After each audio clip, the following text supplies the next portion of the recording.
It's 3:37, 5 Live. This from Paul in Bristol. Saw Hitchhikers last night. Pleasantly surprised. I'm a fan of the original. Total Anorak, have the DVD and so on. Thought I'd hate it, but when you actually give it a chance, it's pretty good. Consider the time restraints and the amount of detail in the book, and it was done very well. I'm sure devout fans will think it's awful, but I didn't think it was a great attempt at a very difficult project. Andy in Lee says, I saw the film on Monday at Manchester. Thank you for the free ticket.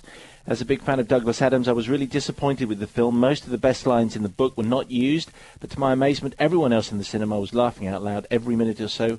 So what do I do now? Dave in Hammersmith. I haven't heard the original radio series, nor have I read the books, but I did watch and enjoy the TV series very much. I have the DVD, therefore that is my point of reference for the material. The cast are all very engaging in the movie. And visually the film is wonderful. It's still grated in places where familiar scenes were given a different slant, but that's not the fault of the film. It's my emotional attachment to the version I know so well. In a time of high-concept money generators and by-the-numbers sequels, this film is an enjoyable breath of fresh air. Mark Kermode, you think what? Well, shall we have a clip first, just to kind of set this up? Because we've talked about Hitchhikers for such a long time. I think we should hear a little bit of it. This is a clip. One of the best things about it is that they've got two great voice artists working on it. They've got Alan Rickman, who does the voice of Marvin the Paranoid Android, and they've got Stephen Fry, who is really one of the great narrators of our time, doing the voice of the guide itself. I could have done with a lot more of the guide, I have to say. So this is Marvin the Paranoid Android escorting his new, well, they're not prisoners, the new inmates aboard the Heart of Gold. Of course, Alan isn't inside Marvin, that's somebody else. Alan is just doing the voice, but on radio, you just get Alan. I think that door just sighed. Ghastly, isn't it? All the doors in this spaceship have been programmed to have a cheerful and sunny disposition. Anyway, come on. I've been ordered to take you up to the bridge. Oh, please yourself. Here I am, brain the size of a planet, and they ask me to take you up to the bridge. Call that job satisfaction, because I don't. You can thank the Sirius Cybernetics Corporation for building robots with GPP. What's GPP? Genuine people personalities. I'm a personality prototype.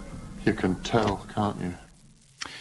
Now, on the radio, most of Hitchhiker's Guide to the Galaxy was like that, and I was a big fan of the radio series, but funnily enough, the medium which I liked it almost the best were the books. I know a lot of people are very down on the books. I thought the third book, Life, the Universe and Everything, which is the story of the Cricket Wars, which was originally drummed up incidentally as an episode for Doctor Who, as a series for Doctor Who, I thought was actually the best one.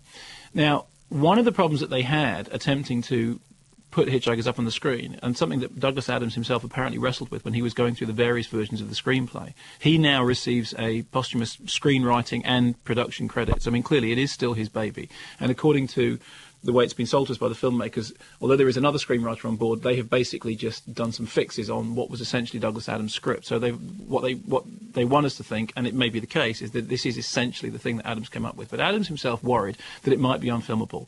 And his problem was, as far as I know, that he was worried about whether that something that wordy, whether something that was that much based on diversions would actually translate into a 2-hour movie, or in this case, slightly less than 2 hours.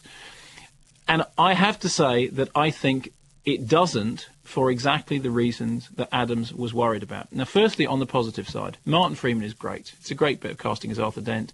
As you know, I'd never seen The Office, but he's terrific. He's downbeat. He wears that dressing gown with shabby aplomb. He has exactly the right fed-up, long, dark tea time of the soul manner that Arthur Dent, or Dent Arthur Dent, as of course Slarty Bartfast refers to him, should have.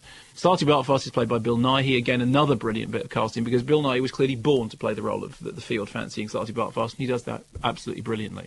And of course Stephen Fry, who I said is a great narrator, does marvellously as the book. However, there is nothing like enough of the book. In the radio series, in the television series, the novels or the rest of it, the book would interrupt all the time. In fact, there would almost be entire episodes in which it was nothing but the book burbling. Voiced by Peter Jones. Yes, exactly. And you'd get these wonderful on-screen graphics that were very cronky, but they were very, very funny. And really, what you realised was that the narrative was never the point.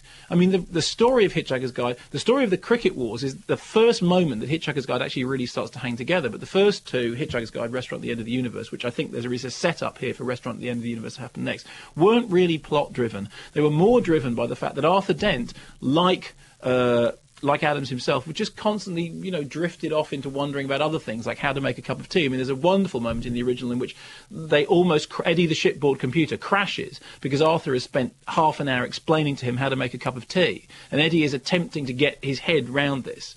You don't get any of that in the film. What you do get is truncated versions of all the lines that the old fans know. So the best example about it is this. When they arrive first on the Vogon battleship, or the Vogon destroyer, Arthur Dent gets a fish put into his ear, and the fish is the Babel fish. And this happens in the film. He gets a fish put into his ear, and the Babel fish translates all foreign languages into a language that Arthur Dent can explain. Now, in the movie, we get this, and it's explained that this is how people can understand each other in outer space. What we don't get is, in fact, the real punchline of that gag, which is that the Babel fish is then used by an author whose name now fails me, it's like Frühling, to prove the non-existence of God. And the argument is, God says, I refuse to prove myself because without faith I'm nothing. And then man says, but what about the Babel fish? I mean, that couldn't have happened by accident. It's a dead giveaway. Clearly, if there's such a thing as a Babel fish exists, it proves you exist, and therefore, by your own logic, you don't. Oops, says God, I hadn't thought of that, probably disappears in a puff of logic. That was easy, says man, who then goes on to prove that black is white and gets killed on a zebra crossing. Do you know the whole book off by heart? But at this point we should move on? No, but what I'm saying is, in a way, those sort of Rococo sort of wombles afterwards were the point. The point wasn't... A Rococo womble? Yeah, it's curly and it's ornamental and it's not the narrative, but it's the stuff around it. It's ornate. It's to do with the embroidering. And it's the devil is in the detail. For me, if you take that detail away, I'm just sitting there going, where's the gag about the guy using the Babel fish as the central argument for his best-selling book, Well, that just about wraps it up for God? Where is all the stuff about Ford Prefect, who here is played by Mos Def, who I think, does the job as best he can.